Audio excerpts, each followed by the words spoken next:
The first lie people tell about the ninja is that they loved the night. The truth is more dangerous. The best shinobi did not love darkness at all. They loved certainty. They loved the moment when another man still believed his walls were whole, his guards alert, his servants loyal, his horses calm, his plans secret, and his future secure. Then, somewhere inside that certainty, a hinge loosened. A message vanished, a storehouse burned, a sentry heard the wrong footstep, and an army woke to discover that defeat had begun hours before the battle. That was the real art of the shinobi of Iga and Kōga, not sorcery, not smoke, not the theater costume of black silk and moonlit acrobatics. Their genius was colder than that. They specialized in the invisible part of war, the part that starts long before men clash with spears and continues after the dead are counted. Subscribe to the channel, like, and share this video. Thank you. Now let's get back to the story. They were scouts, infiltrators, saboteurs, arsonists, couriers, rumor smugglers, psychological operators, and masters of controlled panic.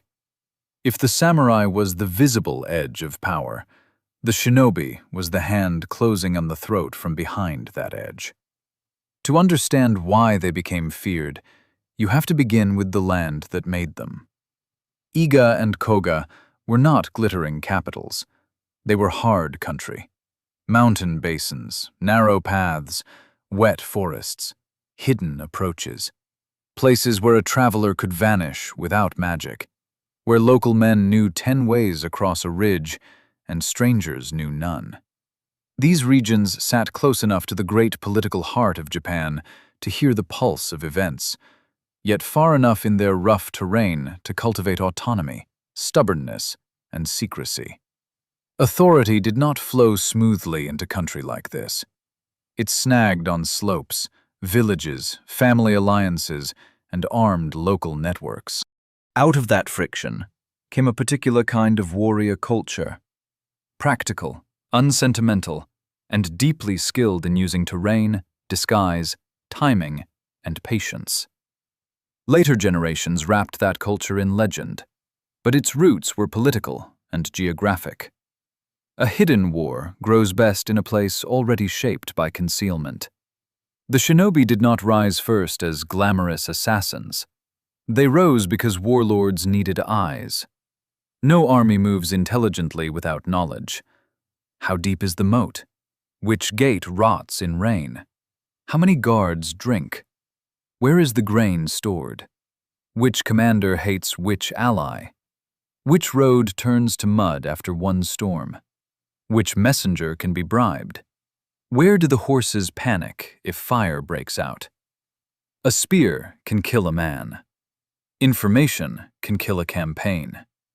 That is why men from Iga and Kōga were hired. They could enter a district, map its weaknesses, feel its rhythms, learn its gossip, read its silences, and return with something more valuable than courage: advantage. Many lords had brave soldiers. Far fewer had men who could slip into an enemy's routine and come back with the exact pressure point that would make the whole body stagger.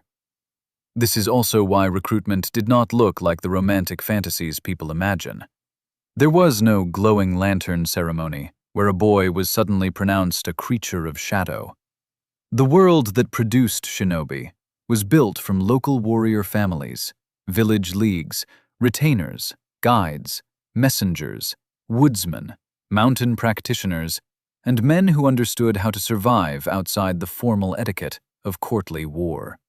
Some were born into lineages that guarded methods across generations. Others were absorbed because they possessed the right temperament: calm nerves, strong memory, quick observation, humble appearance, controlled speech, and a face that could be forgotten after one meeting. That last quality mattered more than beauty, strength, or fame. An unforgettable man is a poor instrument of infiltration. The perfect recruit could become fog inside another man's attention. Children raised in such communities did not wait for adulthood to begin learning.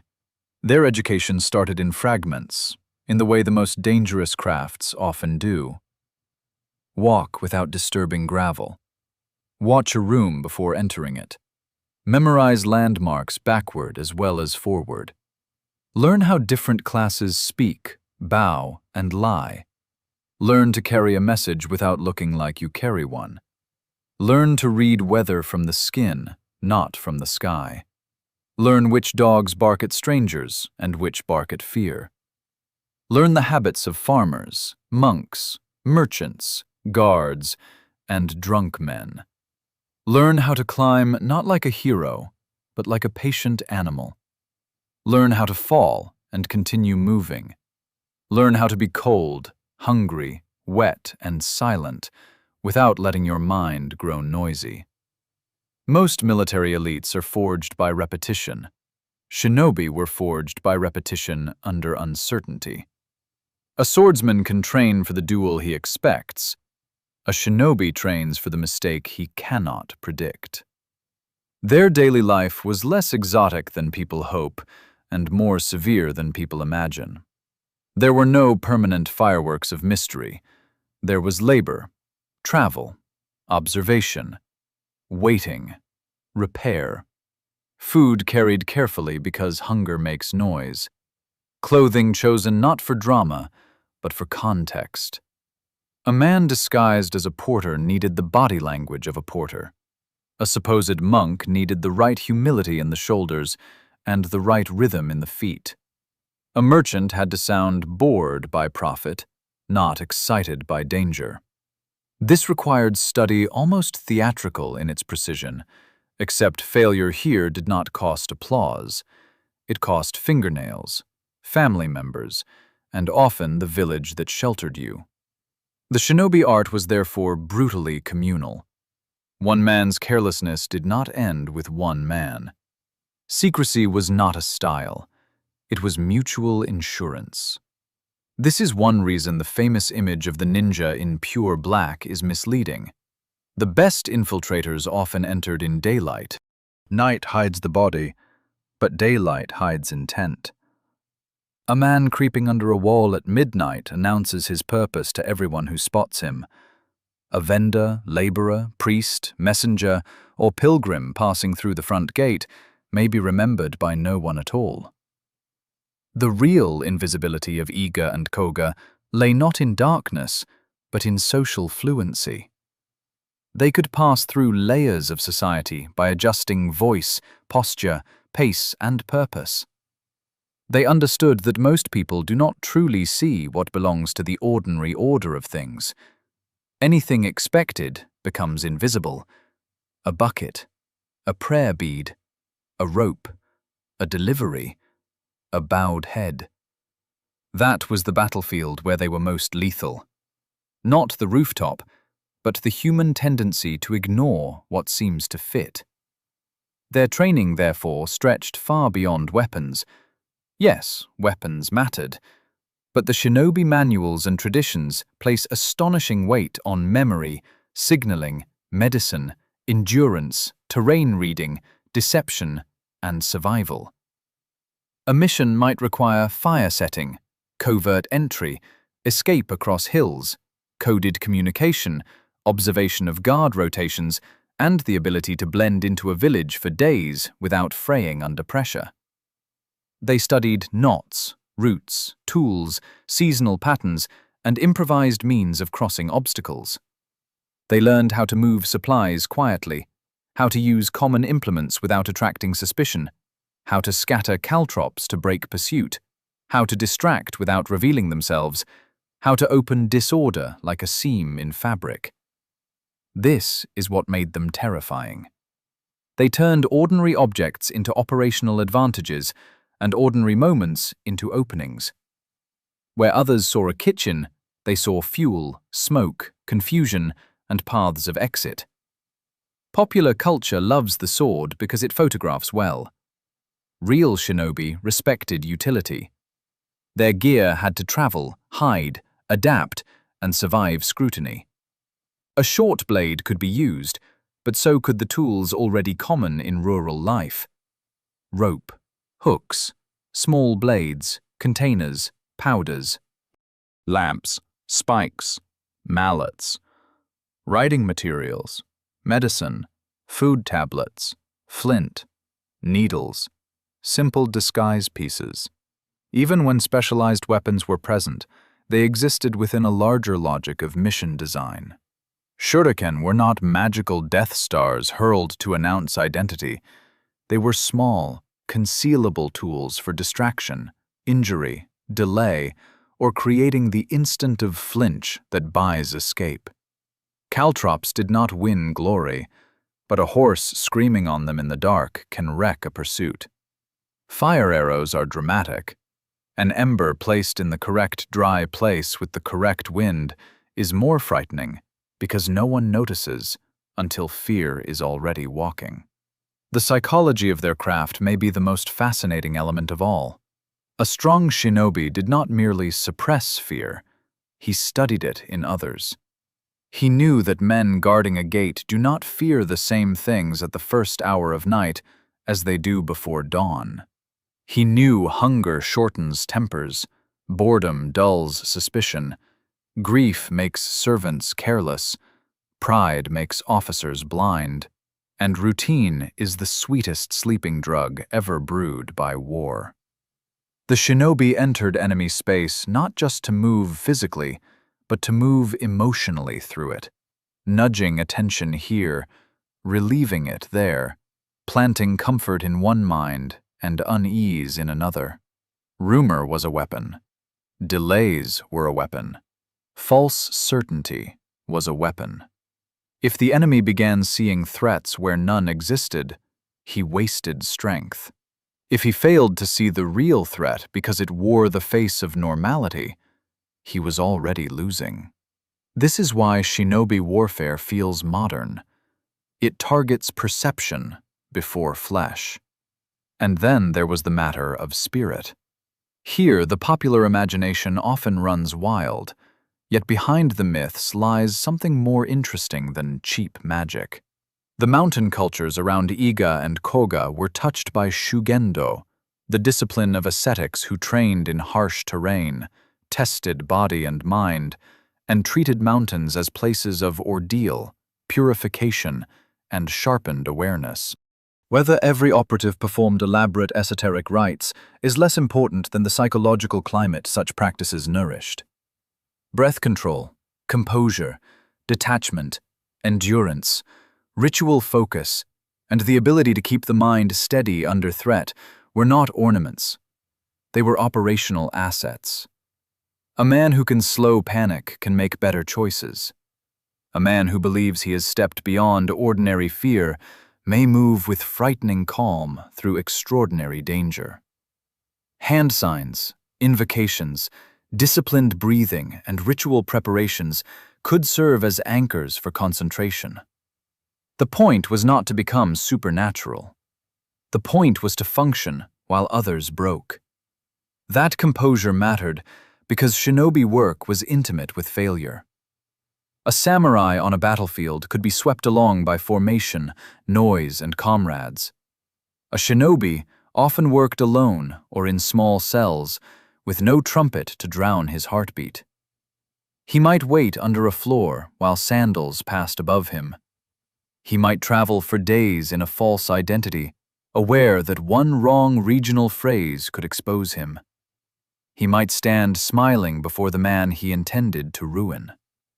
To endure that kind of tension, a person needed inner architecture. Techniques of prayer, meditation, austerity, and mental rehearsal were therefore not decorative side notes. They were the braces inside the skull. When later legend described ninja vanishing, perhaps part of the marvel came from this. Not that they literally disappeared, but that they could remain operational inside panic long enough to make everyone else look clumsy and half-blind. In open battle, the shinobi were not designed to behave like heroic duelists. Their doctrine favored asymmetry. They weakened conditions. They found the hinge, the crack, the unguarded assumption. They measured where a stronger foe was least stable. That might mean infiltrating a castle before a siege, identifying vulnerable approaches, setting fires at a chosen hour, creating simultaneous alarms, sabotaging supplies, or guiding Allied forces through terrain the defenders believed secure. It might mean provoking distrust inside the enemy camp, feeding false reports, or striking a target not for immediate destruction, but for confusion. The ideal Shinobi victory was one in which the enemy never fully understood when the defeat had begun. If a lord woke convinced that misfortune, bad weather, and incompetence had simply descended together, the operation had been exquisite. This is why arson appears so often in accounts of Shinobi action. Fire is not merely destruction, it is terror made visible. It breaks chains of command because every man becomes convinced he has a different emergency. Save the grain, save the powder, save the lord, save the gate, save your family, save yourself. The best sabotage is not the loudest blast, but the forcing of impossible choices.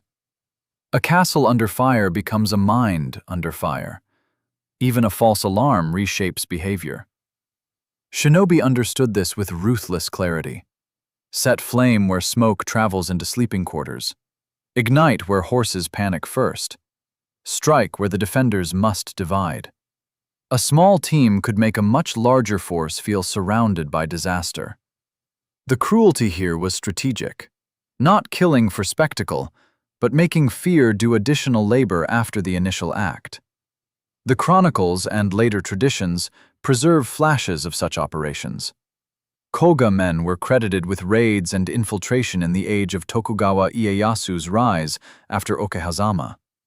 Iga-associated forces gained renown for siegecraft, ambush, and covert entry. Accounts describe deceptive approaches, fire attacks, and operations in which the target's sense of security was quietly dismantled before open force arrived. We must be careful. Later generations loved to embroider ninja stories. Yet even with skepticism, a pattern remains. Again and again, men from Iga and Kōga appear where war becomes a contest of information, access, surprise, and nerve, rather than pure collision. Their fame endured because their methods fit the deepest anxiety of every ruler. Not that an enemy will attack from the outside, but that he has already entered. No episode captures their ferocity better than the wars around Iga in the late 16th century. The local networks there were not passive folklore figures waiting to be admired by tourists. They were part of armed leagues capable of collective resistance. When outside power pressed too hard, Iga did not simply kneel. It fought with the advantages it knew best.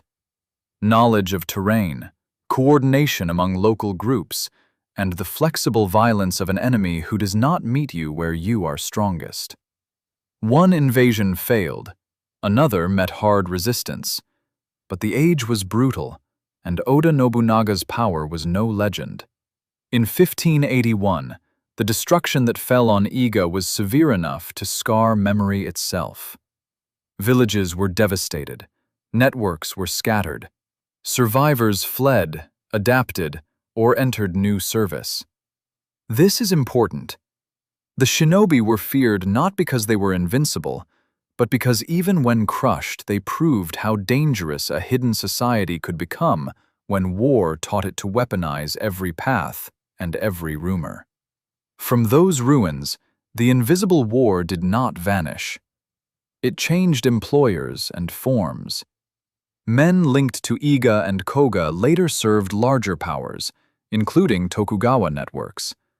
Some guarded, some spied, some transmitted information. Some became specialists in security rather than disruption. And in the long peace of the Edo period, when constant battlefield demand diminished, the old knowledge began to harden into records.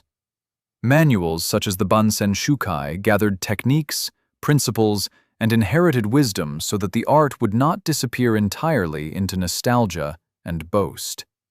That alone tells you something profound. The real Shinobi legacy was not a costume. It was a system of thinking. Observation over impulse. Preparation over vanity. Survival over show. Disguise over dramatic identity. Intelligence before bloodshed. And when bloodshed became necessary, strike in the place that makes the enemy's entire structure convulse. Still, it would be dishonest to drain all darkness from the story. Shinobi methods could be cold, manipulative, and terrifyingly ruthless. They exploited trust. They used disguise to pass through hospitality. They could turn servants, pressure informants, and study the weakness of a household with a patience bordering on predation. They understood poison as rumor, if not always as substance.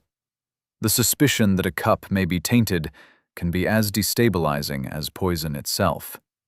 They knew how to leave a foe sleep-deprived, misinformed, suspicious of his own men, uncertain of his roads, and frightened by noises that might mean nothing. Such warfare stains the soul because it attacks the human need to know where safety ends and danger begins. That is precisely why lords paid for it. The shinobi could make a rival realm feel haunted by intelligence. And yet the greatest shock about the Iga and Kōga shinobi is this. For all the myths, their most formidable weapon was not steel. It was disciplined attention. They noticed what others waved away. They treated the enemy environment as a living text to be read, not a wall to be smashed. They cultivated self-erasure, that rare and frightening ability to make ego subordinate to task. A celebrated samurai wanted his name remembered. A perfect shinobi could succeed best by leaving no name at all. That is a radically different warrior ethic. It demands patience sharper than anger, humility sharper than pride, and intelligence willing to do work that history books barely notice. Invisible labor rarely gets songs. It gets results. Imagine, then, a castle lord near dusk in the Sengoku age. He has walls, men, banners, horses, rice, steel, and confidence. He thinks danger looks like armor at the horizon. He does not think danger has already carried water in his kitchen, counted the steps from gate to storehouse, measured how long the eastern tower takes to answer a bell, learned which guard sneaks away to gamble, noted which maid hears too much, and discovered that the rear grain shed dries faster than the rest after rain. He does not know that one small fire in the right place will send his horses into the lane needed for reinforcements. He does not know that 3 false sounds at the western wall will pull men away from the gate meant to be opened. He does not know that the map of his certainty now exists in another man's head. That is the moment the shinobi lived for. Not the kill, the conversion of knowledge into collapse. This is why the fear they inspired was so deep. Ordinary soldiers threatened the body. Shinobi threatened the boundary between the secure and the penetrated. They made every servant suspect, every traveler potentially false, every quiet corner of a compound a question. Once people begin to imagine infiltration, they start policing themselves. They grow tired. They accuse each other. They overreact, underreact, and slowly hand victory to the very force they dread. This is the true masterpiece of invisible war. The enemy assists it. Long before modern intelligence services, psychological operations, and special forces doctrine were given bureaucratic names, the shinobi of Iga and Kōga understood the old principle in their bones. The cleanest victory is the one the opponent partly manufactures for you. So when people ask what made them terrible, Do not begin with stars, masks, or legends. Begin with the mountains. Begin with autonomous communities sharpened by danger. Begin with local families who learned to weaponize information because stronger powers surrounded them. Begin with children trained to observe before they spoke. Begin with men who could enter by the front gate, because they understood that a good disguise is really a good theory of human attention. Begin with disciplines of endurance that made the mind hold steady when the body wanted to flee. Begin with fire, rumor, timing, and terrain. Begin with a world where the difference between victory and annihilation might rest on one hidden path and one forgettable face. And then end where all great shinobi stories end. Not with a duel, but with an absence. A gate left open at the worst possible hour. A lamp burning where no lamp should burn. A commander issuing orders to solve yesterday's problem because he still cannot see today's. A household realizing too late that someone has passed through it and taken more than information. A lord staring at smoke and asking the wrong question. He asks, "Who attacked me?" The wiser question, the one that comes too late, is colder. When did the attack truly begin? In that delay between those two questions lives the whole genius of the Iga and Kōga shinobi. They were not warriors of spectacle. They were engineers of the moment when certainty turns against itself. And that is why, centuries later, they still move through history like a hand across a candle flame, barely seen, instantly felt, and remembered most clearly by the darkness that follows, long after the footsteps are gone and the ashes cool. Subscribe to the channel, like, and share this video. Thank you. Now let's get back to the story.